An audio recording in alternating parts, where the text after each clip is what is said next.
Happy 70th birthday, Dad. The Sterling Grand Hotel ballroom was a sea of black ties and silk gowns glittering under chandeliers that cost more than my first apartment. Champagne flowed like water, and the air smelled of expensive perfume and entitlement. I stood near the back, nursing a glass of sparkling water, watching my father, Richard Sterling, take the stage. He looked every inch the titan of industry tan fit, and radiating the kind of arrogance only decades of unchecked power can buy. Beside him stood my brother, Connor, 35 years old, vice president of brand vision, whatever that meant, and wearing a tuxedo that probably cost $10,000. My mother, Susan, beamed from the front row, clapping her hands like a seal. The room hushed as Richard tapped the microphone. "Thank you all for coming," he boomed, his voice echoing off the vaulted ceilings. 70 years. It makes a man think about legacy, about the future. He paused for dramatic effect, placing a hand on Connor's shoulder. "That is why tonight I am proud to announce that effective immediately, I am stepping down as CEO of Sterling Hospitality Group. And the torch passes to my son, Connor." Applause erupted. Polite, enthusiastic applause from people who didn't know the truth. I didn't clap. I didn't even blink. "But we haven't forgotten everyone," Richard continued, his eyes scanning the crowd until they landed on me. A cruel smile played on his lips. "Gabrielle, come up here, sweetheart." I walked to the stage, my heels clicking on the marble floor. The room watched the dutiful daughter approach the throne. Richard handed me a sleek white envelope. "For my brilliant daughter," he said into the mic loud enough for the back row to hear. "Since the men are handling the heavy lifting now, I thought you could use a break. A luxury spa package. Relax, find yourself a husband. You've earned it." The crowd laughed. A ripple of amusement at the expense of the little sister. Connor smirked, leaning into the mic. "Don't worry, Gab. I'll make sure the company is still here when you get back from your massage." I took the envelope. I looked at my father, then at my brother, and in that moment the last shred of loyalty I had for this family evaporated. It wasn't anger I felt. It was clarity. Cold, sharp, absolute clarity. Drop a comment and let me know where you're listening from and what time it is for you right now. I'd love to know who's part of our community. I didn't cry. I didn't storm off the stage in a fit of humiliated tears. That's what they expected. That's what the old Gabrielle would have done. Instead, I smiled. It was a smile that didn't reach my eyes, a smile made of ice and steel. "Thank you, Dad," I said, my voice steady and amplified by the microphone. "I actually have a gift for you, too." I signaled to the waiter I'd tipped earlier. He walked onto the stage carrying a heavy box wrapped in deep blue velvet. Richard looked confused, but his ego wouldn't let him show it. He loved gifts. He reached for the box, expecting a watch, maybe a rare bottle of scotch. "You shouldn't have," he said, untying the ribbon. "Oh, but I should," I replied softly. "Happy birthday. I got you a comfortable retirement." He opened the lid. The smile froze on his face. It wasn't a watch. It was a stack of legal documents, thick and bound in leather. On top sat a single sheet of paper with the letterhead of a major law firm. The room went dead silent. You could hear the ice melting in the champagne buckets. Richard picked up the paper, his hands starting to tremble. "What is this?" he whispered the mic, picking up the tremor in his voice. "That," I said, leaning in close so only he and Connor could see the cold fire in my eyes, "is a formal notification of a hostile takeover. As of this morning, I control 52.4% of Sterling Hospitality's voting shares." And that document underneath. That's a notice for an emergency board meeting. Tomorrow morning. 8 a.m. Attendance is mandatory. Connor laughed a nervous, high-pitched sound. "You're crazy. You can't buy a company with a spa voucher, Gab." I turned to him, my expression blank. "I didn't buy it with a voucher, Connor. I bought it with the debt you two have been hiding for 3 years. I own the bank loans, I own the vendor liens, and now I own you." Richard dropped the box. Papers spilled onto the stage, white sheets scattering like feathers. The guests were murmuring now, realizing this wasn't a skit. This was an execution. "You ungrateful little." Richard started, his face turning a dangerous shade of red. "Careful, Dad, I cut him off. Stress is bad for people in your position. Enjoy the party. It's the last one the company is paying for." I turned and walked off the stage, leaving them standing in the wreckage of their own arrogance. I didn't look back. I walked straight through the crowd, past the stunned investors, past the whispering socialites, and out the double doors. The cool night air hit my face, and for the first time in 32 years, I didn't feel like the spare air. I felt like the queen.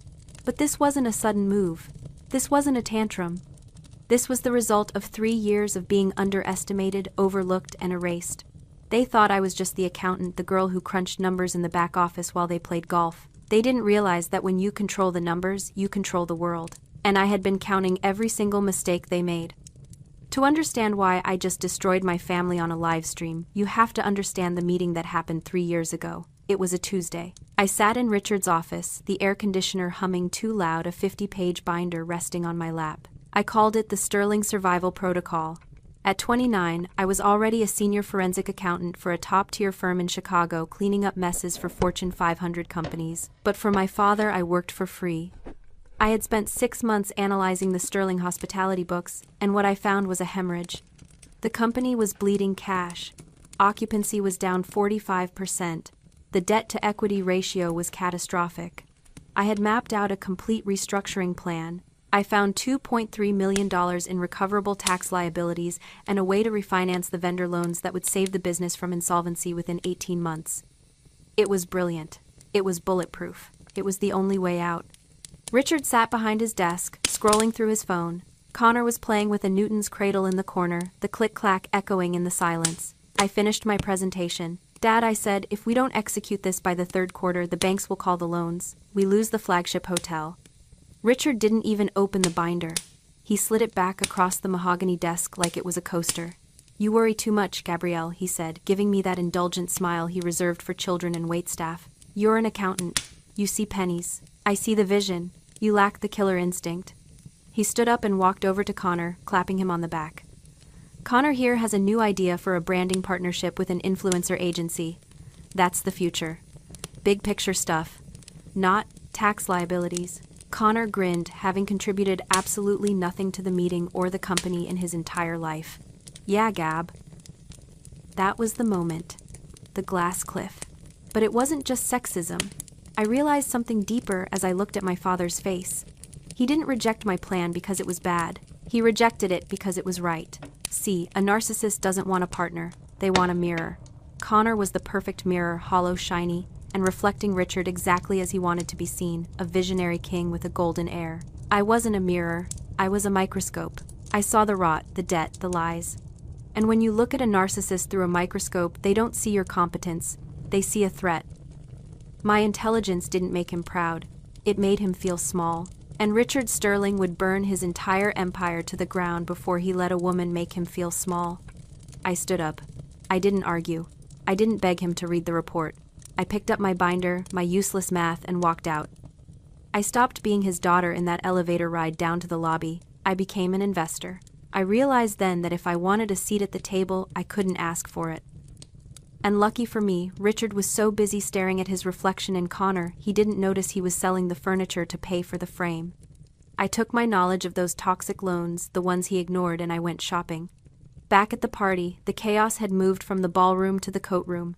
It was the only place private enough for a screaming match.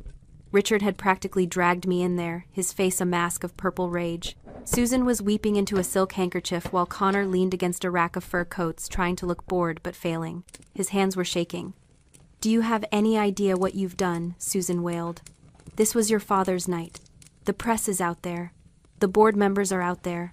You're ruining the family image over what jealousy?" "It's not jealousy, Mom," I said, leaning against the doorframe. "It's business." Richard scoffed. "Business? You think handing me a stack of papers makes you a CEO? You're hysterical, Gabrielle. You're upset because you didn't get the big chair, so you're throwing a tantrum. It's embarrassing." "You can't buy a company with a spa voucher, sis," Connor sneered. "We'll have our lawyers look at whatever garbage you printed out. By Monday, this will all be a funny story we tell at the club." I looked at them. Really looked at them. There was no fear.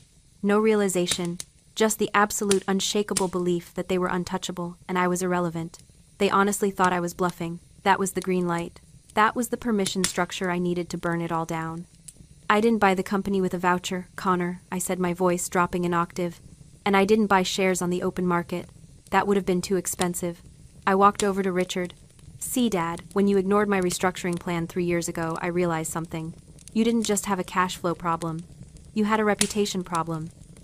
You stopped paying your vendors. You stiffed your contractors. You leveraged the company's assets to buy your yacht and your third vacation home. There were a lot of angry people holding sterling debt. People who were desperate to get anything back. I pulled a small notebook from my clutch. So I made some calls. I found the construction firm you owe $2 million to. I found the linen suppliers you haven't paid in 6 months. I found the silent investors you ghosted. And I bought their debt, for pennies on the dollar. Because unlike you, they trusted me. They knew I was the only one who could actually turn this ship around. Richard stopped laughing. You can't do that. I did, I said. And because the company is in default on those loans which you hid from the board, by the way, I have the right to convert that debt into equity. As of this morning, those conversions are processed. I didn't just buy your company, Dad. I foreclosed on your ego. The silence in the coat room was heavy, suffocating. Connor looked at Richard. Dad, is that true? Richard didn't answer. He was staring at me like I was a stranger. Like he was seeing me for the first time in his life. And he was terrified. I wasn't done. The debt gave me leverage. But leverage is just a tool for negotiation. I didn't want to negotiate. I wanted to terminate. You think this is about bad loans? I asked, my voice barely a whisper in the stifling heat of the coat room. Bad loans are civil. What I found 6 months ago, that's criminal. I saw Connor flinch, a tiny involuntary spasm near his eye. He knew. While I was buying up your debt, I continued. I did a deep dive into the operational expenses. Specifically, the marketing and consultant budget. It was bloated, $40,000 a month going to a firm called Apex Solutions in Nevada. For brand strategy. I stepped closer to Connor. He smelled like expensive scotch and fear. I pulled the incorporation papers for Apex Solutions, Connor. It's a shell company. No employees, no website, just a P.O. box in Las Vegas. And do you know who the registered agent is? Your college roommate? Susan gasped, her hand flying to her mouth. Connor, what is she talking about? It gets better, I said, turning to my father. I traced the transactions. The money went from sterling accounts to Apex, and then directly to 3 offshore sports betting sites and a private creditor in Macau. You weren't spending $40,000 a month on marketing, Connor. You were paying off gambling debts. Connor looked at the floor, his face pale. It was a temporary cash flow issue. I was going to put it back. That's embezzlement, Connor, I said. That's 15 years in federal prison. But here is the part that actually broke me. Here is the part that made me decide to take the company instead of just fixing it. I looked Richard dead in the eye. I found the approval signatures on those wire transfers. You signed them, Dad. You knew. You knew he was stealing from the company, stealing from the shareholders, from the employees, from me, and you signed off on it as marketing expenses to cover his tracks. Richard stayed silent, his jaw clenched tight. He didn't deny it. He couldn't. You protected the thief because he was your son, I said, letting the disgust saturate every word. And you fired the fixer because she was your daughter. That was your mistake. Because now I have the forensic audit. I have the bank records. I have the proof of conspiracy to commit wire fraud. I reached into my purse and pulled out a single USB drive. I held it up. It caught the light like a bullet. This drive contains the entire file, I said. By 8 a.m. tomorrow, this goes to the SEC and the FBI. Unless you do exactly what I say. You wouldn't, Susan whispered. He's your brother. He's your father. You wouldn't send them to jail. Try me, I said. I've spent 3 years being invisible to you people. You have no idea what I'm capable of. The next morning, the Sterling Hospitality boardroom was colder than a morgue. The heavy oak table, polished to a mirror shine, reflected the gray Chicago sky outside. The board members, 7 old men who had played golf with my father for 30 years, sat in uneasy silence. They had received my emergency summons at midnight. They knew something was wrong, but they didn't know the empire had already fallen. I sat at the head of the table. My father's chair. At 8 a.m. sharp, the double doors opened. Richard walked in. He was wearing a fresh suit, his hair perfectly coiffed, trying to project the image of the untouchable king. Connor walked a step behind him, looking like a ghost. Gentlemen, Richard boomed, forcing a smile. I apologize for this irregularity. My daughter seems to be under the impression that... Sit down, Richard, I said. I didn't shout. I didn't raise my voice. I just spoke with the absolute authority of the person holding the gun. One of the board members, Mr. Henderson, cleared his throat. Richard Gabriel has provided us with documentation regarding significant ownership changes, and some concerning financial irregularities. Richard froze. He looked at me. I tapped the laptop in front of me. The projector screen behind me lit up. It wasn't a slide deck. It was the gambling ledger, pages of wire transfers, betting slips, and Richard's signature authorizing the cover-up. This I addressed the board as evidence of systematic embezzlement and fraud, totaling $1.4 million over 3 years. Authorized by the CEO. Executed by the VP of Brand Vision. The room erupted. Shouts of, "Is this true, and my God, Richard?" I stood up. The noise died down instantly. I have acquired 52.4% of the voting shares through the purchase of distressed debt converted to equity, I stated calmly. I am the majority shareholder. I am moving for the immediate termination of Richard Sterling and Connor Sterling for cause. Effective immediately. "You can't do this," Connor screamed, his voice cracking. "Dad, tell them." Richard slumped into the nearest chair. He looked at the screen. He looked at the board members who were now looking at him with a mixture of horror and fury. He realized there was no spin that could fix this. "I have a proposal," I said, looking down at my father. "Option A, you and Connor are terminated for cause. I hand this digital file to the federal authorities waiting in the lobby. You leave here in handcuffs and the Sterling name becomes synonymous with fraud." Richard flinched. "Option B," I continued. "You both resign immediately. Citing health reasons. You surrender your remaining equity to the company to cover the embezzled funds. You sign NDAs, and you walk out of here. No pension. No severance. But no prison." The silence stretched for 10 seconds. 10 seconds that ended a dynasty. "Please," Richard whispered. It was the first time I had ever heard him beg.